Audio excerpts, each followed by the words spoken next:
Hai everyone, apa kabar hari ini? Baik kan? Bayangin kamu baru bangun di pagi hari, lalu mendapati HP-mu berdering karena ada pesan WhatsApp, Messenger, atau apapun itu. Kamu ambil HP, lalu buka pesan itu, dan isinya, aku nggak percaya Tritunggal. Apaan itu? Tuhan ada satu, tapi pribadinya tiga. Gak logika. Wow, pesan yang sangat mengguncang di pagi hari. Bahkan kamu belum sempat cuci muka, apalagi menyeruput susu, atau teh, atau kopi hangat. Inilah pertanyaan yang sudah ratusan tahun jawabannya tidak pernah membuat mereka puas. Kenapa kalian punya tiga Tuhan? Kenapa Kristen menyembah tiga Tuhan? Kok Tuhan ada tiga? Katanya monoteis, tapi kok Tuhannya tiga? Satu atau tiga Tuhan? Yang mana yang benar? Konsisten dong. Bla bla bla bla bla bla bla bla bla bla. By the way, ada yang mau nambahin daftar pertanyaannya? Dan bahkan tidak sedikit dari mereka yang menantang untuk menjelaskan Tritunggal secara ilmiah. Well, sejauh kita menjawab dengan satu Tuhan tiga pribadi, satu entitas tiga pribadi, dan sebagainya, ya kesimpulan mereka akan tetap sama. Tritunggal nggak logika. Tuhan satu tapi tiga, apaan itu? Dan bla bla bla bla bla bla.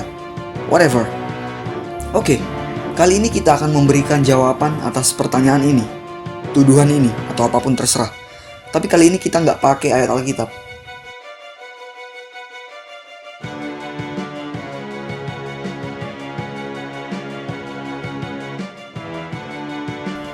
Kita akan menjawabnya dengan cara yang sama yang mereka gunakan untuk menyerang, dengan logika. Jadi, ketritunggalan Tuhan kami tidak masuk akal, tidak logika. Begitu kan? Well, karena sudah terkena cipratan logika, mari sekalian aja kita berenang di dalamnya. Anda tahu berapa diameter alam semesta ini? Ya, setidaknya yang sudah teramati. 93 miliar tahun cahaya. Silakan kalikan sendiri ke kilometer. Anda percaya? Ya, ini kan sains. Saya percaya. Apa sudah ada yang menjelajahi dari ujung ke ujung sehingga tahu diameternya? Anda jawab sendiri. Mari kita lebih jauh lagi, tapi kali ini mundur. Anda tahu Big Bang? Peristiwa dentuman besar terciptanya alam semesta. Kapan itu terjadi? 13,8 miliar tahun yang lalu. Anda percaya? Ya, ini kan sains. Apa ada yang menjadi saksi 13,8 miliar tahun yang lalu bahwa alam semesta ini memang tercipta dari ledakan itu? Silakan Anda jawab sendiri dan masukkan ke logika Anda dan ke kepala Anda. Bagaimana mungkin sesuatu yang tidak pernah dijelaskan, diukur, dan disaksikan dengan pasti bisa saya yakini? Jika Anda tidak mampu menjelaskan hal tadi bagi logika saya, maka semua itu bohong, semua itu hoax, dan semua itu adalah kebodohan.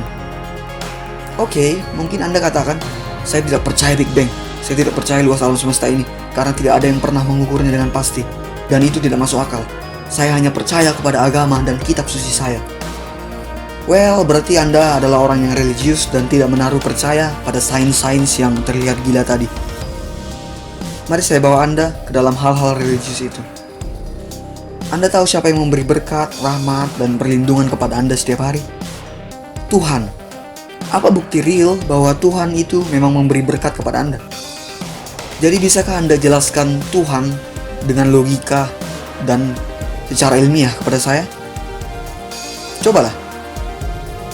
Oke, mungkin Anda orang yang tidak percaya Big Bang. Lantas, apa Anda tahu apa atau siapa yang menciptakan alam semesta ini? Tuhan.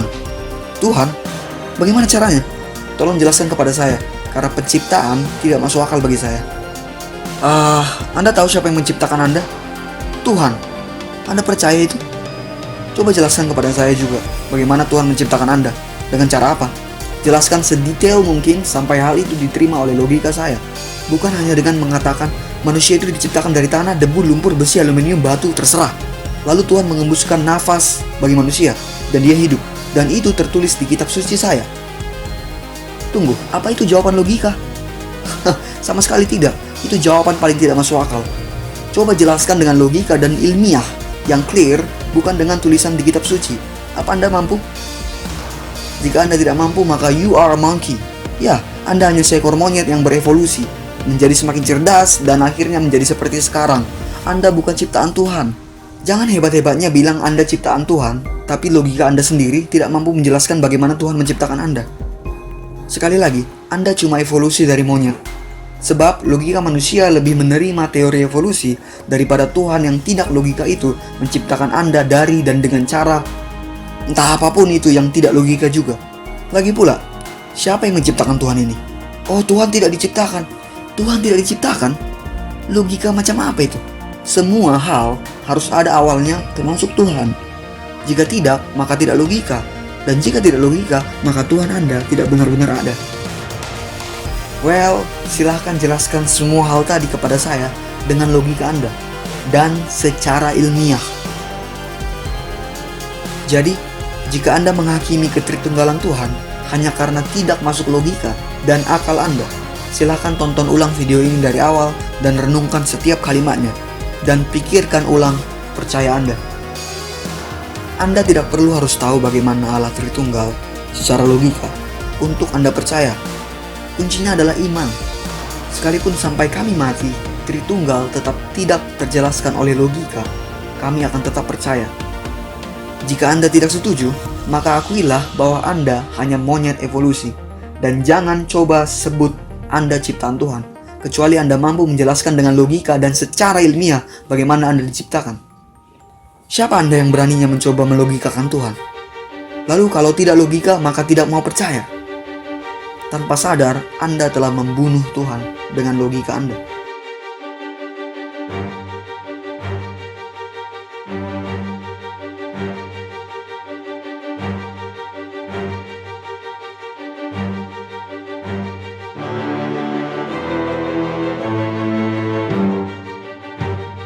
Saya tutup dengan satu statement manis dari seorang teolog hebat.